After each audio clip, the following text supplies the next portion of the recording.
शेतकरी मित्रांनो, नमस्कार. मी जयवंत मगदूम.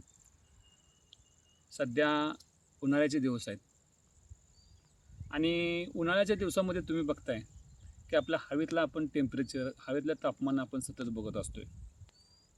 तुम्ही असं कधी विचार केला आहे का, आपल्या मातीचं तापमान किती असेल? नाही ना?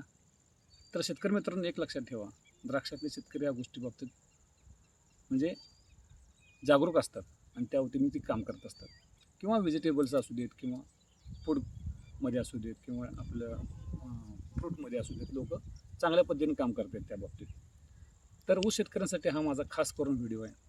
शेतकरी मित्रांनो, ज्या वेळेला आपल्या जमिनीचं तापमान 30 अबव टेम्परेचर जाते, आपलं अंश सेल्सिअस 30 अंश सेल्सिअसच्या जवळ टेम्परेचर वर जाते, अशा अवस्थेमध्ये शेतकरी मित्रांनो, आपण एक लक्षात ठेवा की आपल्या जमिनीतल्या जे काही हालचाली असतात बॅक्टेरियांच्या किंवा जे जीवाणूंच्या हालचाली असतात ते फार कमी होतात. बरं, जीवाणूंची जर ॲक्टिव्हिटी जर कमी झाली किंवा हालचाल जर कमी झाली, तर आपण जे काय न्यूट्रिशन टाकतोय किंवा जे काय अन्नद्रव्य देतो, जे काय खतं, जे काय देतोय आपण त्यासाठी पिकासाठी, त्या पिकातल्या घातलेल्या अन्नद्रव्याचं आपटेक चांगल्या पद्धतीने होत नाही. तर असं का होतंय? ज्या वेळेला 30 अंश 35 अंश सेल्सिअसचं मातीचं तापमान जेव्हा जातं, तर तिथल्या बॅक्टेरिया आपल्याला काम करायचे कमी होतात आणि आपल्या लागवडी सगळ्या तिथंच पडून राहतात.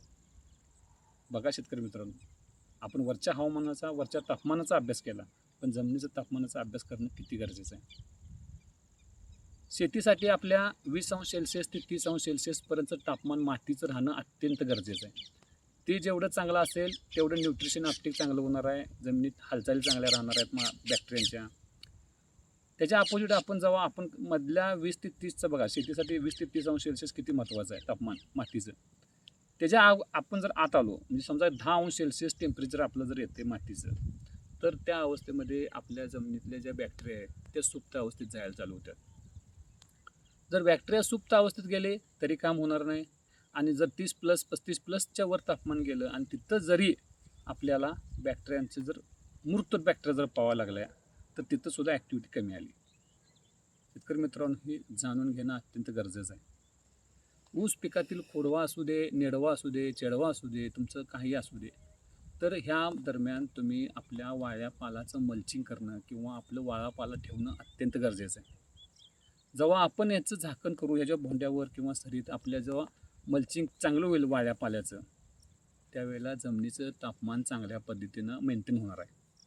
आणि जेव्हा जमिनीचं तापमान मेंटेन होणार, त्यावेळी मग त्यातले गांडूळ असू देत, त्यातले जीवाणू असू देत, त्यांची ॲक्टिव्हिटी चांगली राहणार आहे. ऑर्गॅनिक कार्बन चांगलं वाढणार आहे. ऑर्गॅनिक कार्बन मुळांच्या सांध्यात व्यवस्थित राहणार आहे. अशा अवस्थेमध्ये आपल्याला जमिनीचं तापमान अतिशय जागरूकरित्या बघणं गरजेचं आहे. कारण हे 4 महिने तर आपले टेम्परेचर जे राहतात, आता हे मे महिना शेवटचं टेम्परेचरचं आहे. अशा अवस्थेमध्ये आपल्याला जमिनीचं टेम्परेचर अतिशय चांगल्या रीतीने जागरूक राहून त्याला मेंटेन करायचं गरजेचं आहे. पहिल्या 1 फुटातलं तापमान मातीचं हे कंट्रोल ठेवणं गरजेचं आहे. कारण 1 फुटामध्येच आपल्या न्यूट्रिशनचा खेळ असू दे, मुळ्यांचा खेळ असू दे, हे सगळं तिची ॲक्टिव्हिटी जमिनीची असू दे किंवा सुपीकता असू दे मातीची, पहिल्या 1 फुटातच आहे. तर त्या 1 फुटातल्या मातीचं तापमान तुम्ही मेंटेनमध्ये ठेवा. 20 ते 30 अंश सेल्सिअस तापमान ठेवण्याचा प्रयत्न करा, जेणेकरून आपण जे काही अन्नद्रव्य देतो आहे त्याचं इफिशियन्सी चांगली व्हावी, उपलब्धता चांगली व्हावी. त्यामागचा तो उद्देश होता हा व्हिडिओ बनवण्याचा. तर शेतकरी मित्रांनो, हा जो व्हिडिओ आहे तुम्हाला कसा वाटला बघा. छान वाटलं तर तुम्ही ह्याला लाईक करा, शेअर करा, लोकांच्यापर्यंत, आपल्या शेतकरी बांधवापर्यंत पोचवा की जमिनीचं मातीचं तापमान किती महत्त्वाचं आहे. धन्यवाद.